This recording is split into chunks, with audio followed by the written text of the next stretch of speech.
Welcome everyone to a Kairos Center roundtable discussion on a new and important report from Children's HealthWatch, the Kairos Center, and Revolutionary Healing on the impacts of the expanded child tax credit.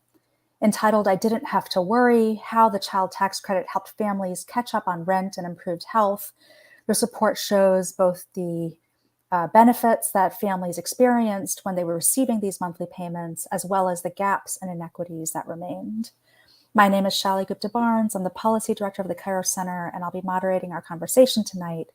And tonight we'll have in our discussion the research team from Children's HealthWatch, from Revolutionary Healing, as well as longtime organizers from California, and Reverend Dr. Liz Theoharis, Executive Director of the Kairos Center.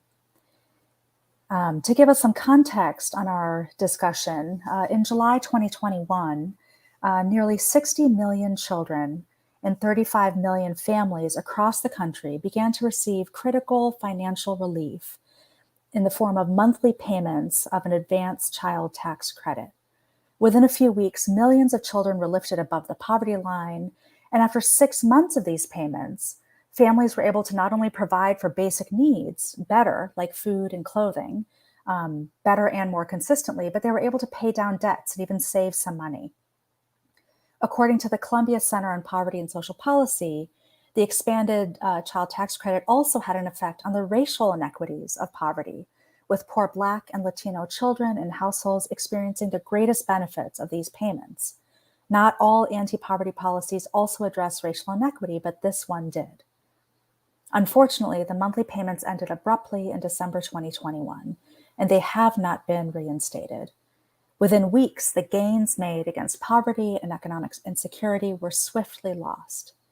This new report, "I Didn't Have to Worry," highlights the economic health and mental health experiences of families with young children during the pandemic and the impact of these payments on their lives. Alongside households receive the full set of monthly payments, it also includes information on households that only received partial payments or none at all. In fact, as promising as this policy was, there were gaps that we, as a community of organizers, policy experts, researchers, and engaged, conscientious people of faith and conscience must be aware of, so we can advocate and push for an even better child tax credit and a broad anti-poverty agenda that centers the poor. Our discussion tonight is especially timely, given that the Inflation Reduction Act recently passed the Senate and is on its way to the House. Although this is another step forward in President Biden's Build Back Better agenda, and it will make meaningful investments in climate and tax policy, the IRA did not revive the expanded child tax credit or these monthly payments. Meanwhile, poor households are facing the brunt of this inflationary crisis, with rampant food and housing insecurity. Household debt is at a record high, and the federal minimum wage remains stuck at $7.25, its lowest level in over 60 years. This is why we're here tonight, to learn how the expanded CTC child tax credit was a marked change in our anti-poverty policies, to hear about its impacts and how it can and must be improved, and why we must continue to push for a politics that prioritizes the tens of millions of poor and low-income people in this country.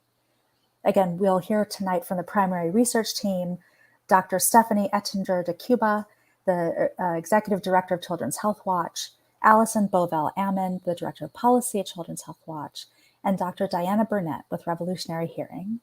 We also have Kenya Alcocer, a mother, undocumented immigrant, and longtime organizer with Unión de Vecinos in Los Angeles, who has been directly impacted by the expanded child tax credit, both its pros and cons.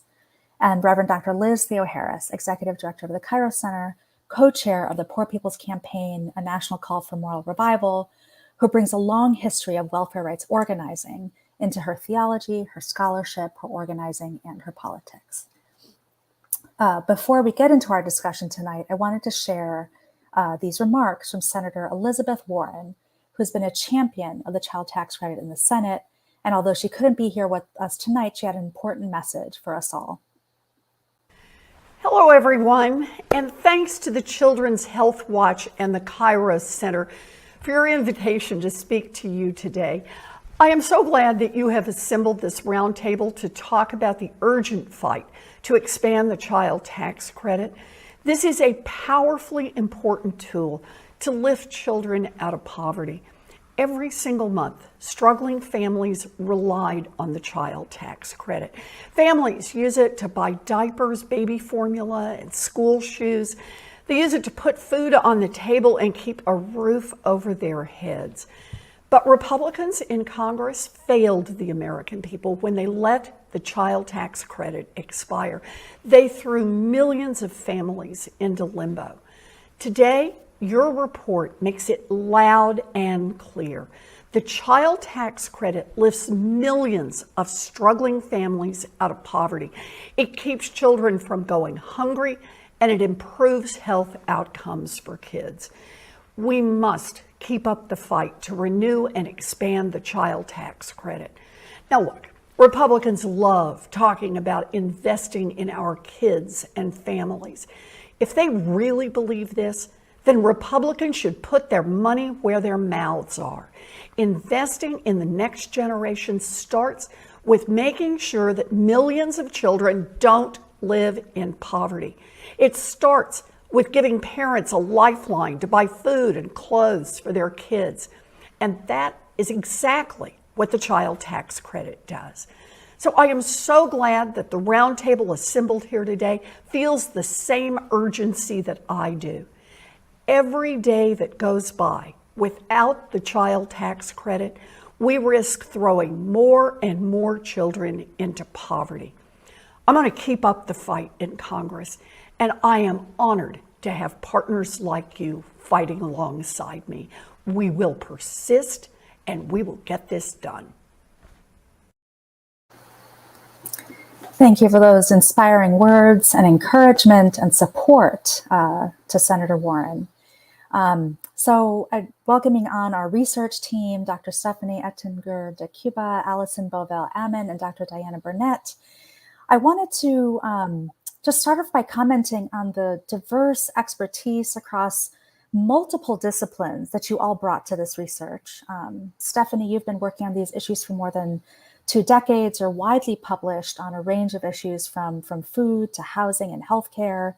Diana, you have a background in public health, anthropology, and religion. And Allison, in addition to your policy work, you have a background in divinity. This is just an impressive body of work that you've brought to this effort. And I think we really see it in the careful and deliberate approach to the methodology and the outcomes. So I wanted to just ask you, why you adopted this integrated research methodology with both quantitative and qualitative methods. How did that influence and shape the analysis? And would you share some of the main findings? Sure, I'd be happy to jump in, and then I certainly would love it if others would add. First of all, I just want to say that speech by Senator Warren's so inspiring. But on the methodology, so the approach that we took really brings the strength of both methods together and ensures that the sum is greater than its parts. So qualitative data allows us to hear directly from people in their own words, describing experiences they've had in this really difficult and unique period in history and what the child tax credit meant to them. And then the longitudinal quantitative data really allowed us to understand over time how families' situations have changed and the role that the child tax credit played, in addition to bringing light to some really systematic inequities in child tax credit receipt. So by concurrently surveying families and conducting focus groups and interviews in parallel, each process informed the other. So for example, what we were finding in the survey data analyses helped shape some of the conversations in the focus groups and interviews. And then in turn, those direct conversations with participants helped shape and inform some of the questions we asked in our analyses of survey data. But maybe, I don't know, Dr. Burnett, if you want to say more, and also, say anything else. Thank you so much.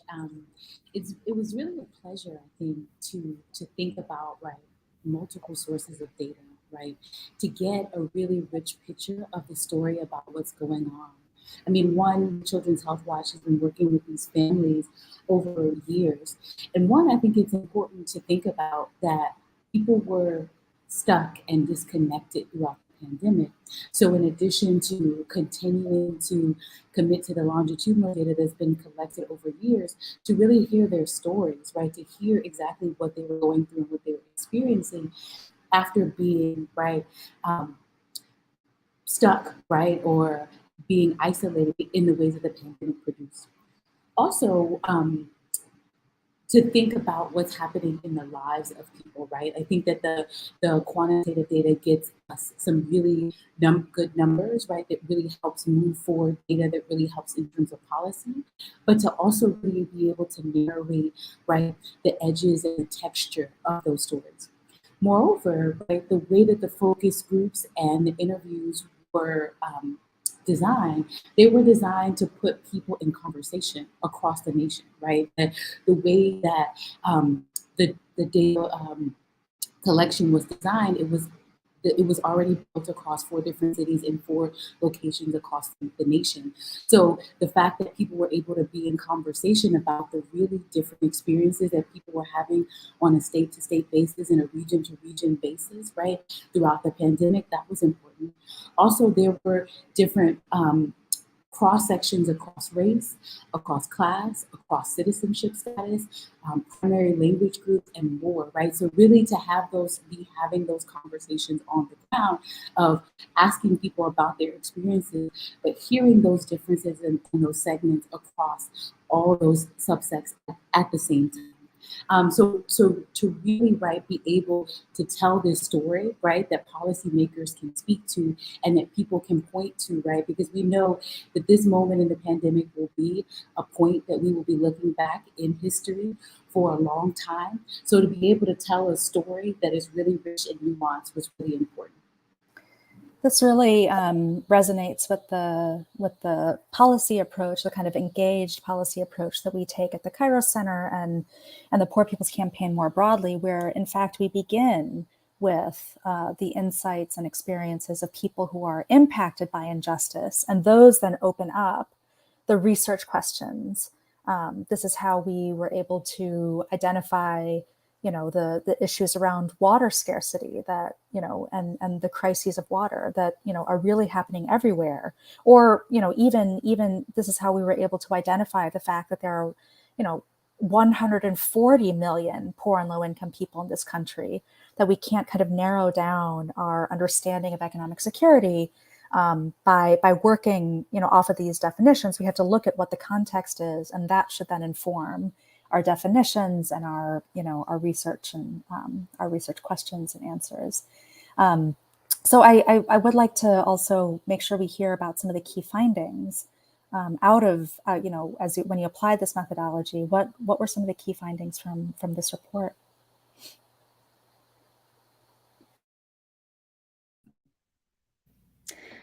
So as we noted, the 2 data sources were the quantitative study as well as the qualitative findings. So I'm happy to jump in on some of our quantitative findings. So this is the results from the surveys, the longitudinal surveys that we conducted, and we found really significant impacts on families' ability to afford rent, as well as parent mental health. So just to dig into that a little bit more, we found that families who were behind on rent early in the pandemic, we saw so many stories. We heard so much about families that were really struggling to keep a roof over their head, potentially facing eviction. We found that families who were falling behind on rent early in the pandemic were actually over 2.5 times more likely to be caught up on rent when the child tax credit payments were flowing than families who didn't receive those payments. And so when we think about the magnitude of risk of eviction in our country and the ripple effects that could have on displacement of millions of children, this finding is really key and important. We also found that parents who were receiving the child tax credit for their family were 1.3 times more likely to report that they were in good or excellent health if they received the child tax credit compared to those who didn't receive the CTC. And this is important because we know that children live in the context of their families, and so when family members are able to be healthy, that's important for kids. Our findings also suggested that the child tax credit really helped families afford food and pay for childcare costs, and also potentially decrease the risk of parents reporting anxiety or depression symptoms. Again, really key for stabilizing and supporting whole family health holistically. Yeah, and just a few more. I mean, we had some really exciting positive findings, but there were also really troubling inequities in the receipt of the child tax credit. So, for example, compared to families that had US-born parents, our families with immigrant parents were 42% less likely to receive the child tax credit. And we think that some of these inequities probably blunted the impact of the child tax credit for immigrant families in our data set. There were also inequities by race and ethnicity, by banking status, so whether people had checking or savings accounts or not, employment status, marital status, education, and tax filing status. All of those things had big differences on whether the families received the child tax credit or not. And I think it's also really important to point out that something we heard pretty clearly in the qualitative research, which I'm sure Dr. Burnett will talk more about, is that families often experience multiple barriers at once. And then I think the last point that I really want to highlight is that it's also worth noting that the payments abruptly ended during our data collection. So really we need to do more research to understand how the end of the payments affected these outcomes. That came through somewhat, but definitely more to dig into there. Yes, thank you to both of you for outlining those findings. Are really important.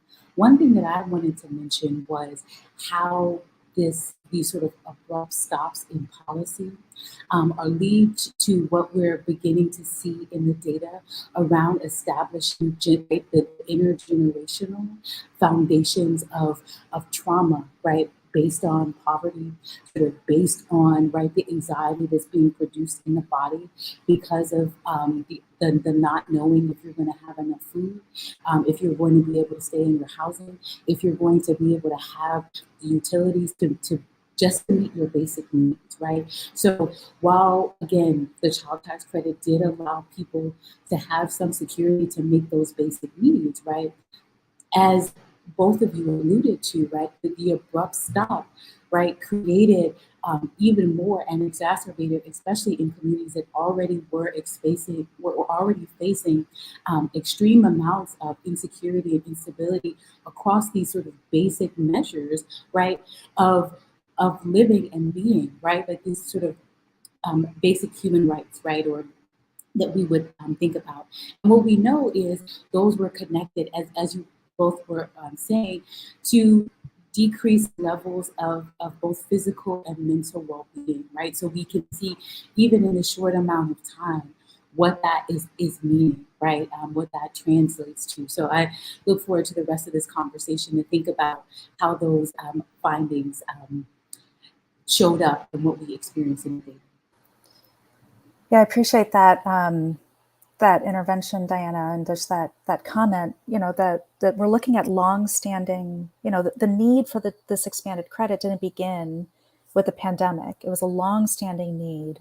Again, before the pandemic, there were 140 million people who were poor or just one emergency away from being poor, and then we faced crisis upon crisis very quickly. So, given, I want to ask one more question before we bring on our two other speakers tonight. Was there, given your kind of varied and diverse backgrounds, was there anything that surprised you in the course of working on this report, kind of at any stage that you want to share with us?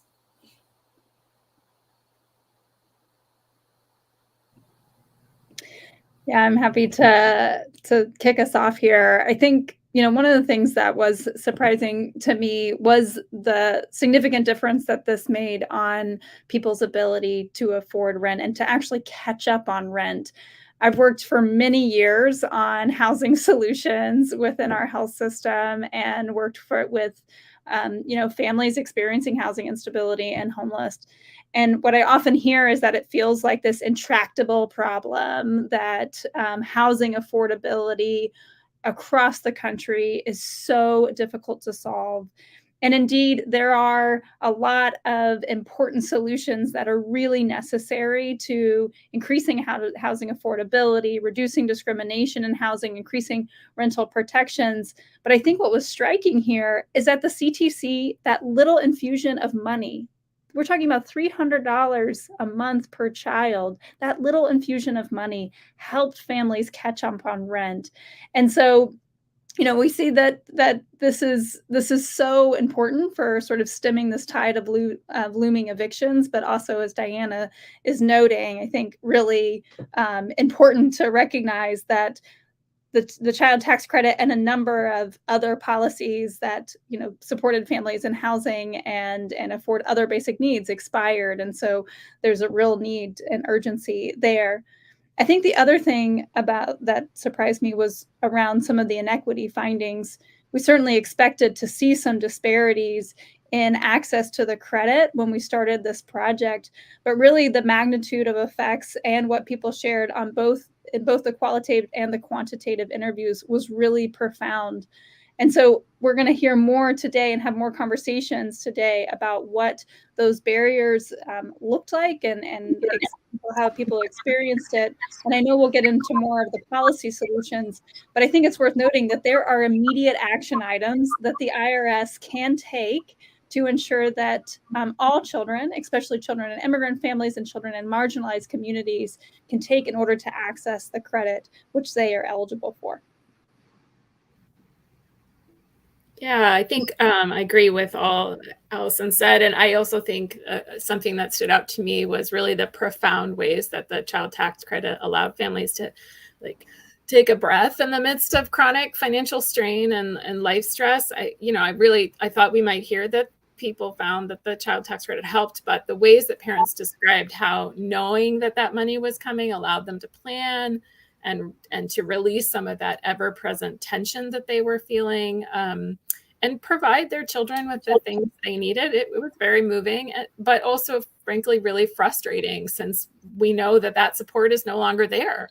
And I think the results of our survey analyses showing a strong relationship between child tax credit receipt and better parent health really underscore that. And then, just like with other needs, the removal of that supports mean that we've also ripped away that sense of relief from parents as well. Yeah, I echo what you both were saying. I don't know that I was surprised so much as deeply saddened, deeply troubled by the intersections of suffering that were happening. Both, right, like what people were already dealing with and what we sort of know to be existence, right? Charlie, as you're saying, right, we have a pretty accurate knowledge, right, around the rates of poverty and homelessness and all of these things. But what was really interesting to see is how the old merged with the new in the middle of the pandemic. So thinking about, right, things that aren't being studied, but things that kind of came up, right?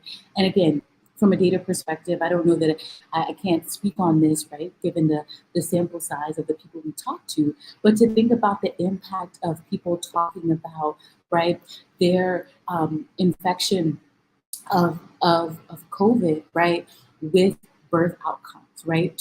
These parents were talking about what it meant to be pregnant in the middle of a pandemic and what that was doing both to their own physical health, right, as the carrying parent, right, but also to the health of the child. So what that means to already be sort of born into precarity, right, or even more precarity, right, based on something that's outside of our control, being in this global environment, right?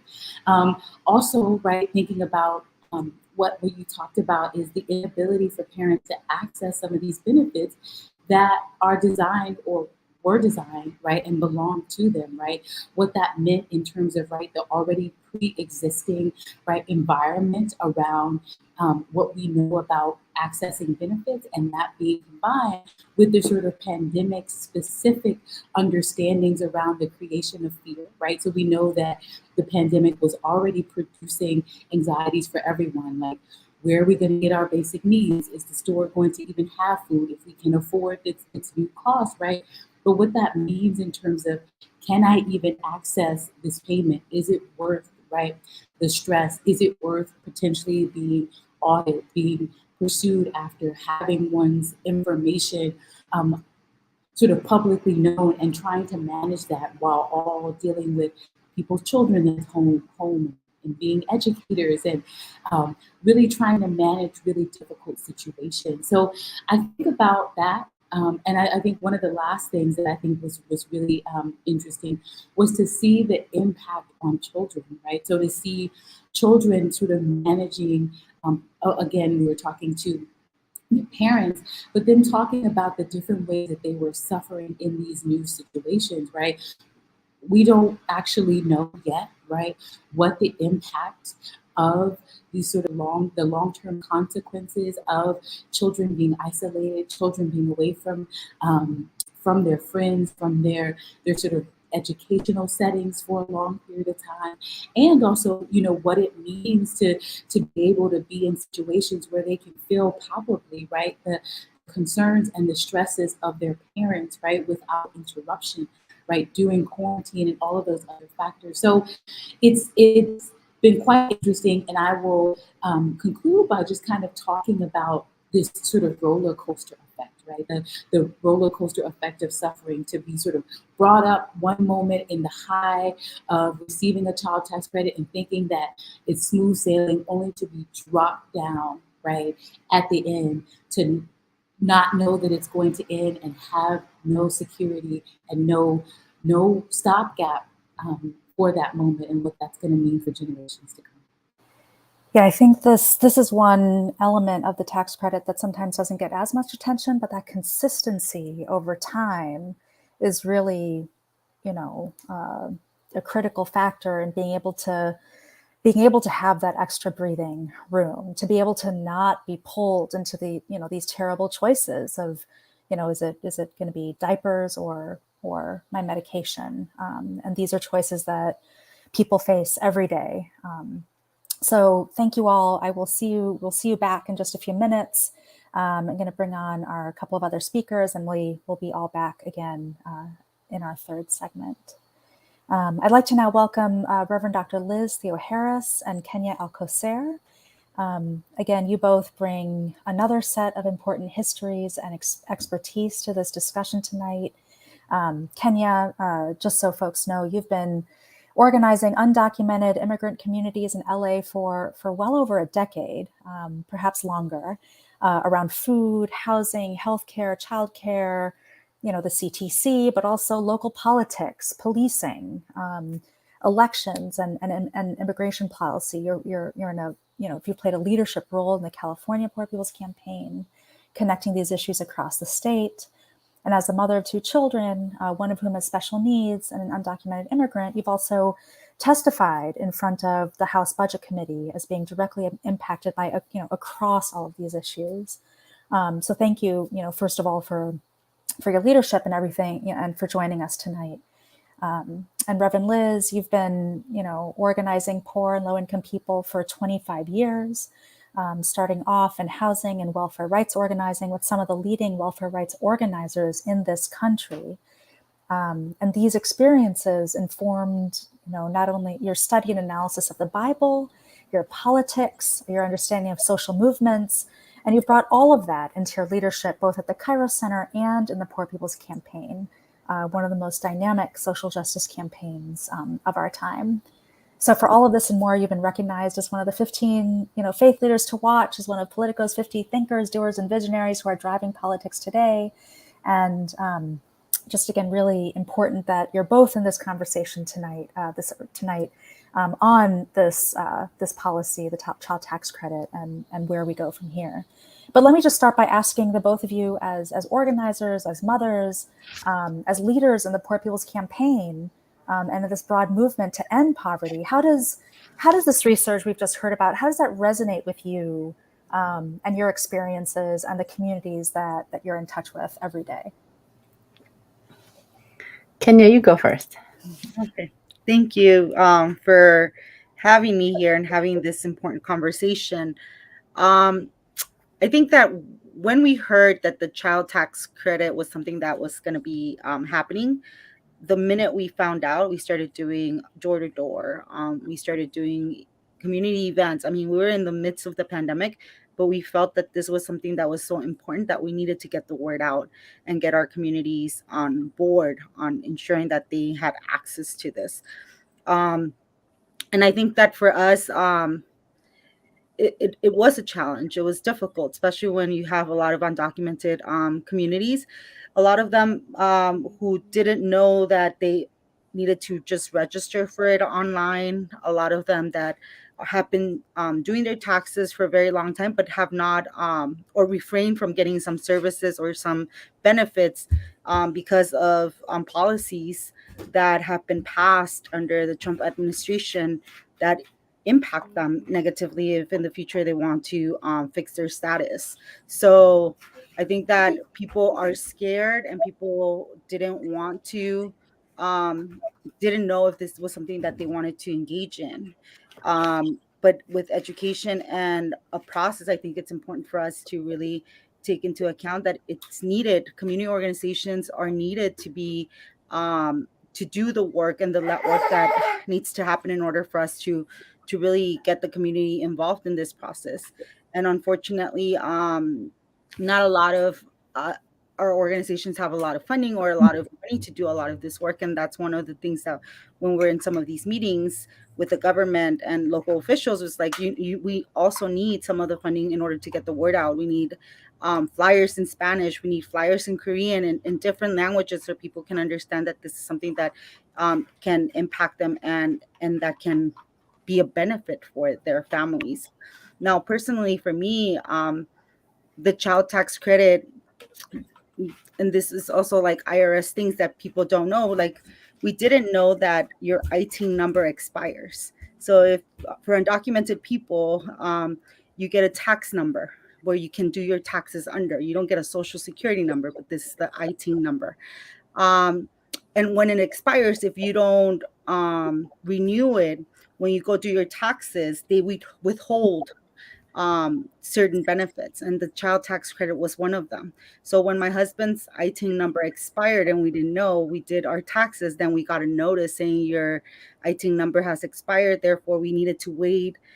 I think it was like an additional 4 months for his ITIN to be renewed, and then an additional month and a half in order for us to receive the child tax credit and any other tax credits that we were allowed to be given to. So I'm sure that a lot of families whose ITIN numbers were just expired and didn't receive the child tax credit in time or on a monthly basis, which I think that that's something that we need to work on. But for those families that I've worked with, that we've organized with, that were receiving this money on a monthly basis, it was a life changer. Unfortunately for us, we don't like to hear that a lot of folks were able to catch up on rent with this money, because this money is supposed to be to ensure that your children have food on their table, that they have shoes on their feet, that they have the school materials that they need, that they have access to extracurricular activities, that they have access to other things that they usually wouldn't have access to. So saying that a lot of families are using this money to catch up on rent for us is not a big win. It is devastating because people shouldn't be paying 75 to 80% of their income into rent. And we see this in Los Angeles. Rents are very, very high. During the pandemic, we saw, a lot of our members couldn't pay their rent, and a lot of our members still can't pay their rent. So figuring out how this child tax credit can be something that it's permanent, I think for us is important, because children do need access to other different things. I think that in our communities, there's a lot of beautiful programs that our children could be a part of, but they have fees, and obviously they should have fees because they're providing a service. But a lot of our families don't have access to the money to provide their children with these things. I know, for example, my daughter, this money would be helping for her after school program. They charge $267 a month for her to be in this after school program, which is an enrichment program. But without this money, I'm not sure if we're going to be able to afford for her to stay after school anymore. There's she wants to be in gymnastics and in dance classes, and all these things cost money. And we want to provide our children with all these things. So I think that these monies should be going towards that. And in some instances, I heard one of our family members that her daughter was 15. They were like, you know what, this money we're going to start saving up for when she goes to college. I mean, people don't have an extra money to ensure that their children have access to college, or a college fund for that matter, in our community. So thinking about like the things that could potentially brighten up the futures of our communities, I think it's important. And this was one of those things that was helping us survive during the pandemic. But I feel that if we continue this project forward, it's not just about survival, it's about thriving and having communities that can thrive, and having children that have healthy homes. Um, a lot of our homes have roaches, rats. They're not habitable for our children to live in, but we are forced to stay in these homes because they're cheaper. So like even thinking about like how this can be something that can better our communities, where we can push our landlords to do what's right, and ensure that we have better homes and have a better quality of life, having access to healthier foods. We're still having food distribution here in Boyle Heights because people don't have access to good food. So all of these things, I think are important to acknowledge. And hearing the research and hearing all of the work that y'all have done to ensure that we are understanding that this child tax credit is something that it's very much needed, and it is a breather for a lot of our communities. It's how do we also think beyond that? Because we need to figure out ways in which rents are not as high, that we're only paying 30% of our income in rents, to ensure that people have access to adequate health care. And this is another thing that this child tax credit, I mean, I heard people saying, now I'm going to be able to afford braces for my child. Like, things that are like should be basic and that should be necessary. Like, those are the things that I think that we need to start thinking about. And not being able to afford braces for your child, and your child having to wait until they're old and paying their braces for themselves, that shouldn't be an option. Or glasses, or things that they need and require. And I think that this is important for us to continue this conversation and figuring out, like with the Poor People's Campaign, what are the steps that we're taking towards that ending poverty. And this is one step, and this is an important step, and we need to figure out what are the other steps that we're going to be taking. No, it's so important, Kenya. This was one piece, and a very small piece of the broader set of not just policies, but very, fundamental changes we need to see around housing, around immigration, around food and health, and so much more. So thank you for really filling out that picture, Reverend Liz. Yeah, I mean, just to kind of continue where Kenya is kind of calling our society to account. I mean, just that one program that you just spoke to, Shali, was able to lift millions of kids, millions of families out of like living below the poverty line, right?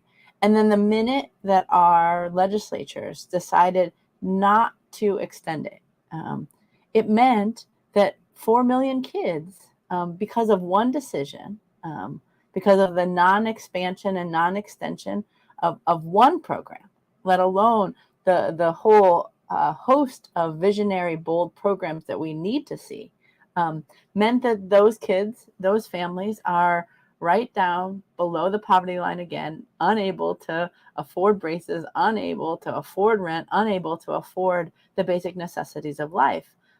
And what, to me was one of the biggest learnings of this process, and I think we see this in this study, this really important, groundbreaking study, is that poverty, low incomes, child poverty are policy choices.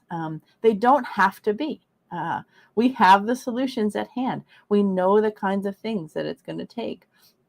And we even know how much it costs. And it costs far less to actually lift the load of poverty. It costs far less to make sure our kids have live and are able to access full lives. It costs far less to invest in families and individuals. People even without kids should be able to receive, these kinds of benefits.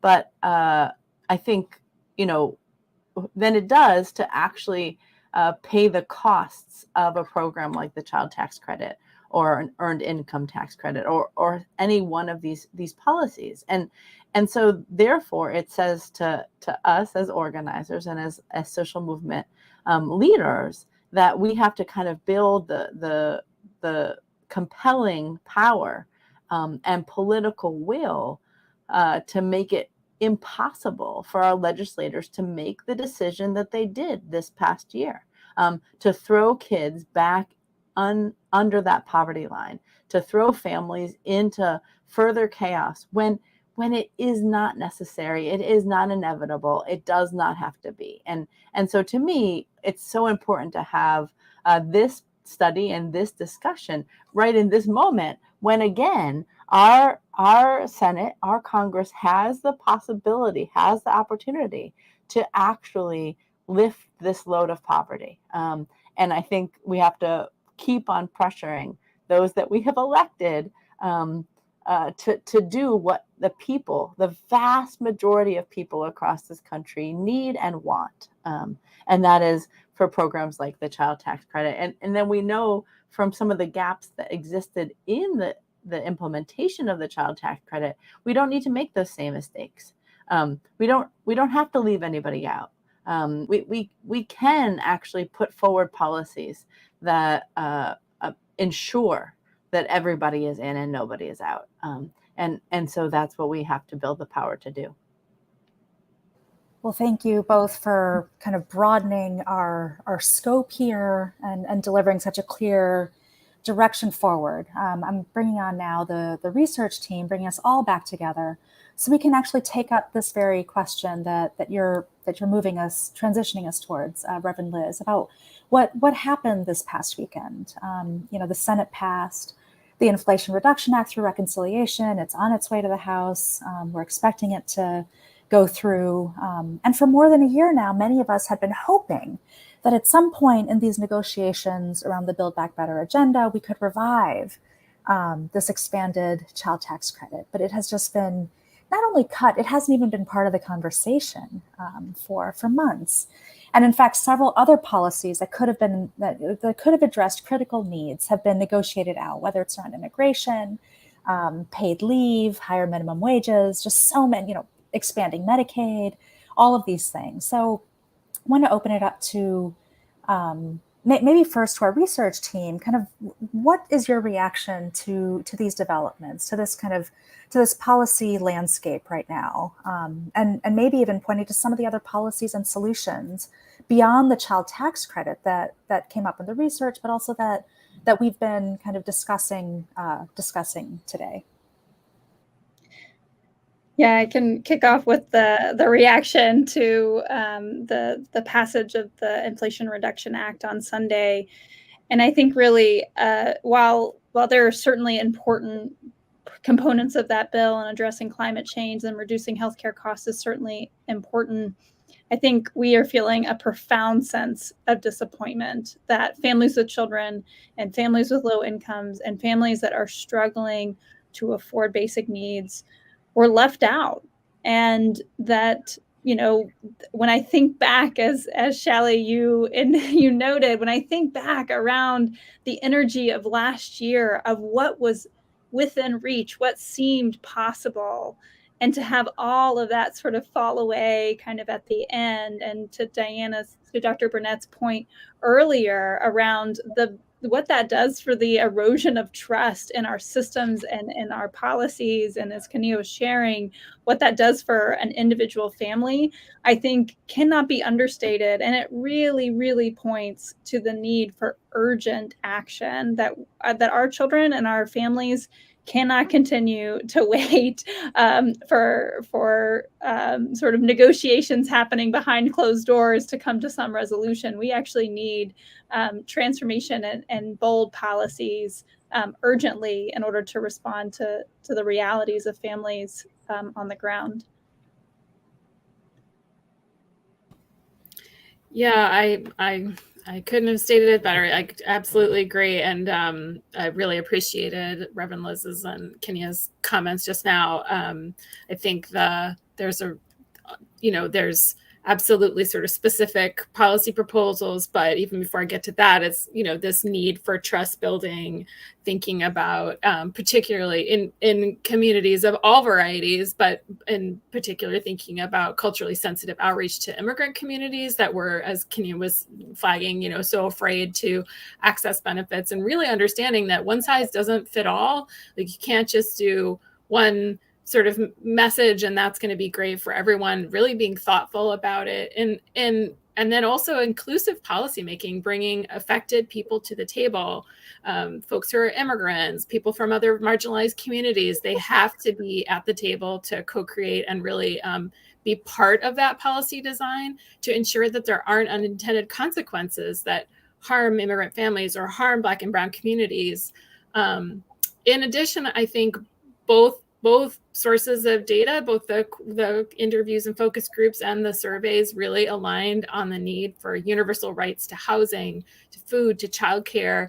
And we are in need of that and serious investment, just like Allison just mentioned, that was proposed in Build Back Better. We really need those transformative investments and that inclusive, equitable design that would really positively change the trajectory for children and families for generations to come. So it's got to be multi-sectoral. It's got to be thinking how all these different parts and needs affect one another. Both of those reactions were fantastic. I agree with that. And I was also going to say, just from my perspective, I really don't think that people should be able to create policies that they don't qualify for. If you cannot, qualify for it and understand it, why should you be creating something that you actually really don't know about, right? Because you're creating something that you're not really in touch with, right? And I think that really speaks to what came out of what the participants were saying, which is people need to be prioritized, right? The needs, right? A lot of people felt, right, as Stephanie was talking about this sort of mistrust. It's really about, right, like people not feeling cared for in this political situation, as you all were saying, the transition from last year to this year in terms of who is the priority in the middle of a global pandemic, right? We know that we cannot separate ourselves from anyone else, but particularly when these sort of policies are on the ground affecting people who live within the boundaries, right, of the United States. What does that mean in terms of who is the priority, right? Who is the policy priority? But also, right, what that means in terms of what these policies do in terms of financial obligations, right? A lot of the participants felt resentment, right, that even though the child tax credit, right, because of the way that it was advertised, that some people sort of ended up in debt because they didn't sort of understand the implications, right? As we circled around to the discontinuation of it, right, now being sort of having expectations around tax time, right? So ending up in those situations where they felt they are sort of feeling, right, there's a lot of money being poured sort of outside of the country and outside of the needs of the people, right, without any conditions to pay back, right? And so what does that mean?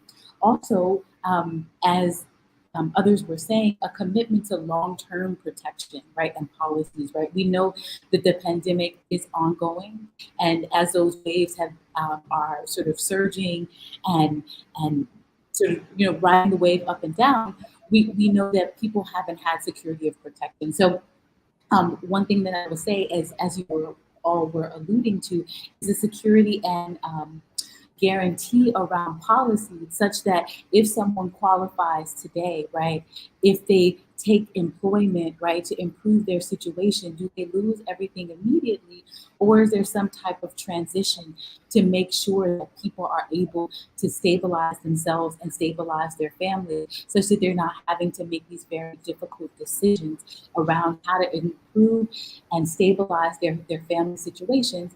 And the last thing I would say is that we shouldn't be in a policy landscape where we are aiming for mediocrity, right? We're just aiming to get people out of poverty, right? And we're not aiming, right, in the way that the U.S. is framed, right, as a global leader. But yet when it comes to the least of these and disenfranchised people, we're aiming for way less than our best. Yeah, some of what you just said, Diana, made me think of two things. One, on this question of consistency, at the same time as families were receiving these resources and then those were abruptly taken away, billionaires received $2 trillion that they are still holding on to. That hasn't been taken away.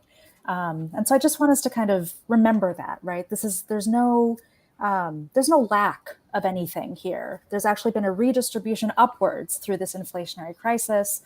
And so let's just keep that in mind. And then this point that you said about who has the legitimate authority to create policy. There's a phrase that comes out of the homeless organizing, internationally, that nothing about us without us is for us. Mm-hmm. And I think just keeping that value at our core, the Poor People's Campaign has a broad moral policy agenda that is rooted in the experiences and organizing of poor and dispossessed communities. And, we're constantly evolving that, but it is just a fundamental principle of how we're ever going to change things. And just really, thank you for bringing that in. Kenya, I wanted to ask, given this kind of expanse that we're looking at, given the current conditions, what are you, what is, in your organizing, what are you all prioritizing right now, given the crises we're in, and how are you making sense of the political landscape and the challenges and obstacles that we're facing? So I think that the campaign has put it very clear. This is about right and wrong. It's not about Democrats or Republicans. And I'm here from the state of California, a big blue state. But we see that our policies don't reflect that. We see that there is no political will, whether it's at our city councils, at our state capitals, and in DC. So for us, I think that the move forward, it's organizing and ensuring that we are working together across all lines of division to figure out what are the solutions for our communities. Like I said, we're doing what needs to be done on the ground, whether it's tenant protections, ensuring that our tenants are not being evicted, bringing in tenants back into their homes after they've been locked out, whether it's food distribution centers that we're creating in our communities in order to ensure that our families have food, like access to food, whether it's organizing childcare nights, movie nights, and things for our children to have access to some entertainment and some community events while we're still within a very much, I would say, still alive COVID pandemic here in Los Angeles. We've seen numbers going up, ensuring that we still have access to masks and home test equipment, ensuring that we have all of these things that are needed in order for us to survive. I think that that's what we're doing. And part of that work, it's organizing in our communities, deepening the work of the Poor People's Campaign, and ensuring that we are also having exchanges with different organizations from across the country. Interchanging experiences, it's very, very important, because that's the way that we see ourselves connected to a broader and massive movement. I mean, June 18th for us was a very important process to deepening that connection. I mean, we had a bus with 28 folks, mostly women and children, going from California all the way to Washington, D.C., where they got to experience and see all of the folks from all over the country that are going through a similar situation that they are. Not feeling isolated in these moments, I think it's very, very important, and understanding that we're not fighting alone and in our silos, it's also very critical. Seeing that there are folks in Pennsylvania, Virginia, and every other single state organizing and mobilizing on different issues, but issues that are still connected. The pandemic taught us something that is so critical and important. It's like, we're not a housing organization. We're not an immigrant organization. We're an organization that is talking about all of the needs that our community has. Our tenants are being harassed in their homes by their landlords, but they're also being harassed by their employers at work. So we need to be on every single front of this fight, whether it's at a McDonald's where workers are not being paid correctly or they're being harassed, whether it's at their home, whether it's in their neighborhood where now police are harassing them, whether it is in a hospital where they're being denied service. Every single fight, it's our fight, and we need to be in every single fight. So we need to make sure that we're doing this and getting out the vote. I mean, registering people to vote, getting out the vote. One of the things that I think that everybody should recognize in this country is that as undocumented immigrants, we might not have the right to vote, but we sure did mobilize a lot of undocumented people to go all over this country to get out that vote. And a lot of people are voting because of that. And we have the Poor People's Campaign, who also has a lot of formerly incarcerated folks that don't have the right to vote that are getting out there and getting out that vote. We have a lot of folks that are youth that cannot vote yet they are facing extraordinary, massive challenges. I mean, what we are seeing in the schools with shootings, and they're not having a voice when it comes to gun regulations, it's atrocious. So for us to have all of these children, women, men from all over this country organizing and making sure that their voices are heard, it's something that we are doing here. And that is, I think, the power that we are garnishing from all of the work that the Poor People's Campaign is doing across this country. It is no longer leaving this power or these decisions to policymakers in DC. We need to take all of these things and do it in our communities ourselves. There's a saying in Spanish, solo el pueblo salva al pueblo. Only we are going to save ourselves. So that is what we're going to do. Thank you so much, Kenya. You referenced June 18th. This was, of course, the Poor People and Low Wage Workers mass assembly and moral march on Washington and to the polls, where tens of thousands of people converged in DC, millions online, to watch and hear the voices of poor and impacted people impacted by these injustices, and not just to curse the darkness, but to know that there are things we can do about it. And, that begins by building our power, that begins, and then from there, believing and knowing that something else and better is possible, and then working towards that together. Reverend Liz, given, as Kenya was saying, kind of what's at stake in this political moment, and the consequences of the election in November, with the likelihood of once again shifting the political dynamics in DC, but really across the country, we're seeing these big shifts. As a faith leader and co-chair, longtime organizer and co-chair of the Poor People's Campaign, what do you have to say about kind of our politics and our policies, and where do we need to be focused on right now? And how, where do we draw strength and inspiration and kind of, direction? Yeah, well, thanks for this, and really thanks for this whole study and powerful roundtable this evening. Just so honored to be in conversation and dialogue with everyone here as we struggle through and figure out, how do we build the kind of compelling power it's going to take to extend and expand a child tax credit and all the policies that we know we need. In fact, we have many of them written, but we need them to be passed.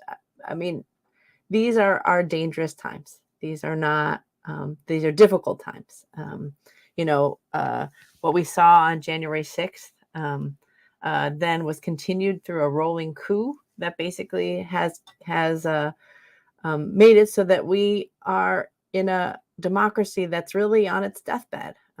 We have fewer voting rights today than we did a generation, 2 generations ago, despite people, really fighting and dying to get voting rights. And yet, a third of the U.S. electorate are poor and low-income people, and so many folks that benefited from the child tax credit, and who are saying we need it. And so I think where the idea of a child tax credit comes from, where these kind of basic income programs and other strong social welfare programs come from, isn't from the kind of policymakers, isn't from the politicians.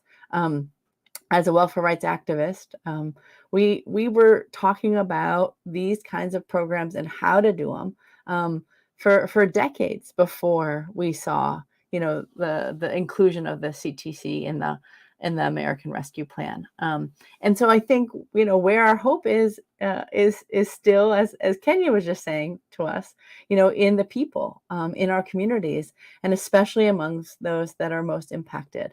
It was the welfare rights movement that was able to fight for and push forward, a vision for everybody thriving and not just barely surviving.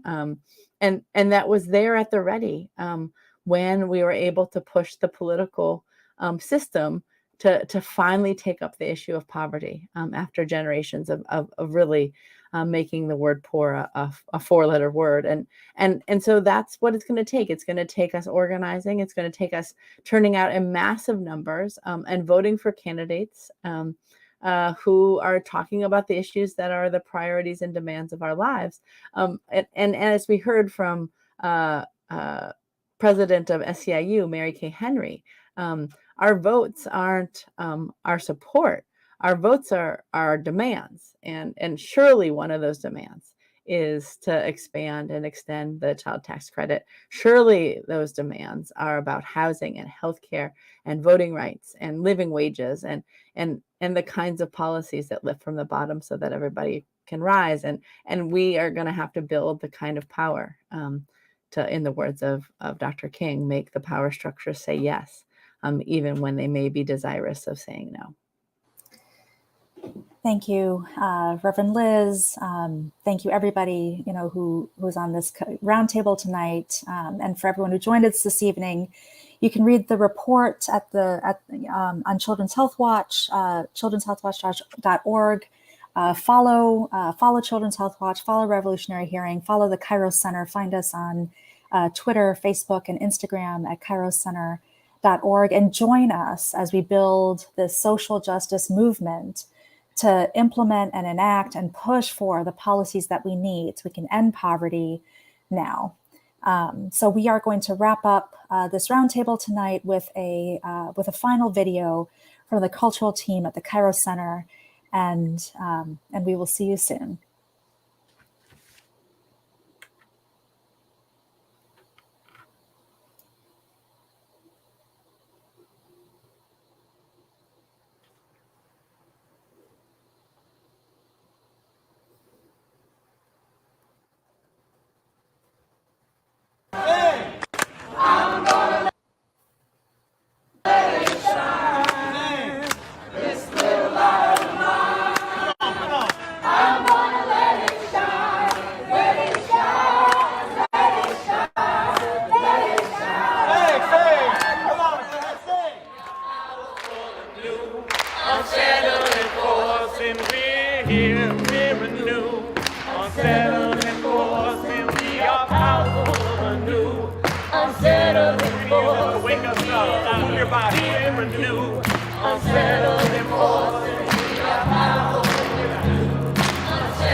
I want her to be able to breathe good quality air.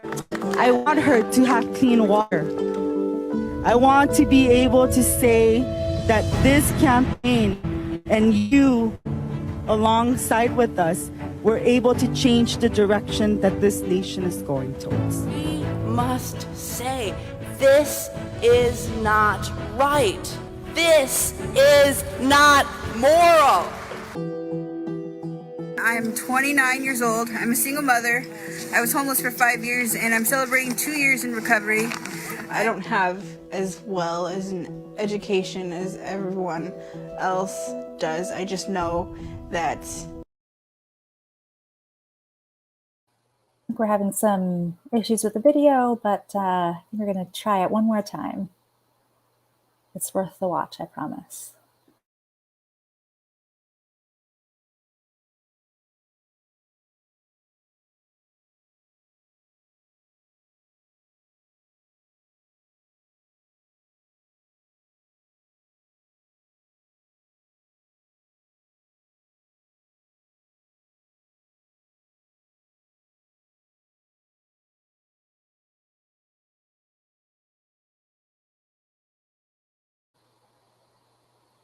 There we go. I'm gonna let it shine. This little light of mine. I'm gonna let it shine. Let it shine. Let it shine. Let it shine. Sing. Come on, go ahead, sing. Unsettled and forced, and we're here, we're anew. Unsettled and forced, and we are powerful anew. Unsettled and forced, wake us up, move your body, we're anew. Unsettled and forced, and we are powerful anew. Unsettled and forced. I want her to be able to breathe good quality air. I want her to have clean water. I want to be able to say that this. So we will share that video online along over our social media. So follow us again at the Kairos Center. You can find us on Twitter, Facebook. And again, just thank you, Dr. Diana Burnett. Thank you, Dr. Stephanie Ettinger de Cuba. Thank you, Alison Bobel, Ammon, Kenya Alcocer, and Reverend Dr. Liz Theoharis for our conversation tonight. For your work and for your commitment to realizing the nation we have yet to be, and we will be in touch and continue this work together.